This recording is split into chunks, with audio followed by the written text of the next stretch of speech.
Hello, welcome to another edition of Around Town. I'm your host, Larry Crippen. Welcome along to an interesting program about things going on in the county. We have as our guest today Precinct 3 Commissioner Bill Daugette to talk about that. Welcome to the program, Bill. Thank you, Larry. Always a pleasure to be here.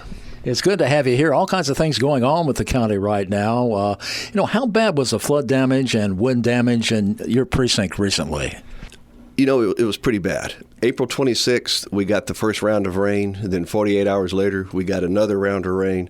And then a couple of weeks later, we got another round. We ended up getting close to 50 inches of rain in about 2 months.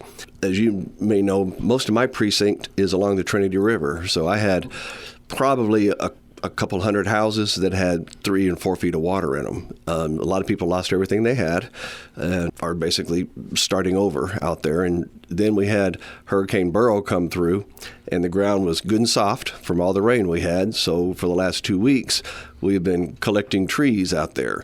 So we haven't done any county maintenance work since April 27th. We've been collecting debris from people's homes, collecting trees from the side of the road, replacing culverts, cleaning drainage disaster ditches, and we actually just wrapped up yesterday with all the cleanup. So hopefully Monday next week we get back to normal. And Bill, I understand you just started working on the budget. Can you fill us in on that?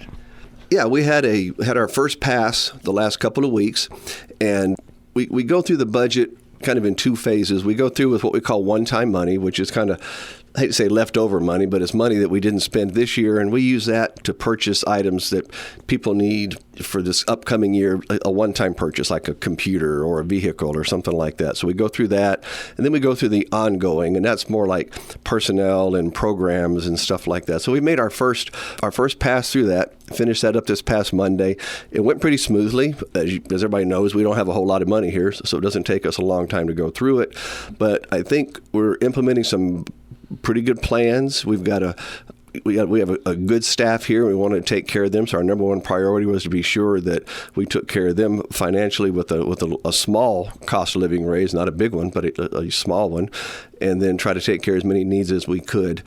We've got a few more weeks to talk about it. We still have to wait for the appraisal district to give us the actual valuation so we know if the numbers that we were working on are accurate. Usually our auditor provides a fairly accurate number for us to go off of. She's usually within a few dollars of it. So we feel pretty good about that. So anyway, it's going to be a good budget. We're taking care of the people here, and hopefully we wrap it up in the next few weeks. As I've attended the Commissioners Court meetings over the year, I've noticed that emergency medical services always has something going on for improvement. What's going on right now? We have got an awesome EMS director over there, Rachel Parker, and her staff. They came on a couple years ago and brought with them a level of professionalism that challenged us at the court to keep up with them. They told us where we are, not where we want to be, but where we're supposed to be on a lot of things. And so we got to where we're supposed to be on some stuff.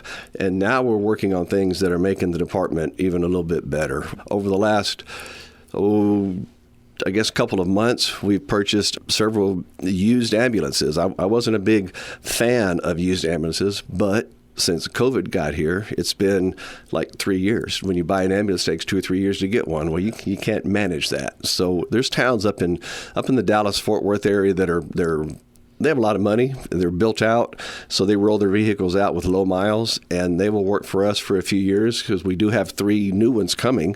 We don't know when they're going to get here, but we have 3 new ones coming. So we got those on the road. It really tightened up our fleet. We've got a good relationship with New Waverly. They've got a couple of trucks down there that they work with us on. So Rachel and Chris have brought us to where we need to be. I think we have one of the best EMS departments now around, and something I'm really excited about.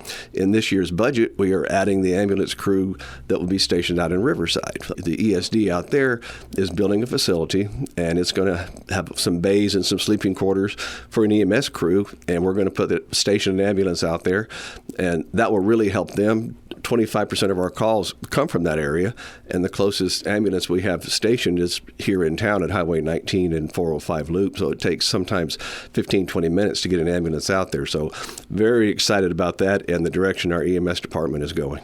Well, looking ahead, is the county ready for the big 2024 elections? It's going to be a big one. It's going to be big. A lot of people are worked up about this one. It's, the olden days of quiet candidacies, it seems like they're done. Everybody is dug in their heels, so they're excited about going to vote for their candidate. And Dinah McCrae might be the hardest working person we have at Walker County. Very seldom do you walk in, she does not have something going on. She does the vehicle registration also.